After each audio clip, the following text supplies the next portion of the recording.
இருந்து என் தமிழ் நிலத்தை ஆட்சி செய்பவன். சரி, நான் ஏன் அதில் பெண்கள் பங்கேற்க வேண்டும்? ஏற்கனவே அனைவருக்குமே தெரிந்த வரலாறு தான். ஆனாலும் நாம் சொல்லி சொல்லி புரிய வைக்க வேண்டிய காலகட்டத்தில் இருக்கிறோம். ஏனென்று கேட்டால், என் கலாச்சாரங்களை, என் பண்பாடுகளை, என் பண்பாட்டின் விழுமியங்களை நாம் சொல்லித் தராவிட்டால் இளைய தலைமுறை எப்படி கற்றுக்கொள்ளும்? பெண்ணிலேயே மண்ணில்லை, மண்ணிலேயே பெண்ணில்லை. சங்கம் வைத்து தமிழ் வளர்த்த மதுரையிலே இந்த மாநாடு கூடியிருக்கிறது. என் முருகனின் தாய் இங்கே வரலாற்று சிறப்பு மிக்க, இந்திய துணை கண்டத்தின் வரலாற்று சிறப்பு மிக்க, மிக பழமையான நாகரிகமும் மிக தொன்மையான சிறப்பும் உடைய மதுரையிலே நாம் இங்கே கூடியிருக்கிறோம் என்று சொன்னால், தாய் மீனாட்சி இங்கே மதுரையிலே ஆட்சி செய்து கொண்டிருக்கிறாள். மகன் திருப்பரங்குன்றத்திலே அமர்ந்து அரசாட்சி செய்து கொண்டிருக்கிறான்.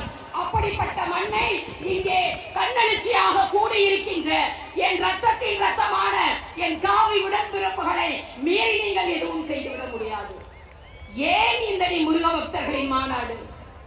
சகோதரர்களை, ஒன்றை நான் சொல்கிறேன், புரிந்து கொள்ளுங்கள். மிகவும் நுட்பமாக சொல்கிறேன். யுகம்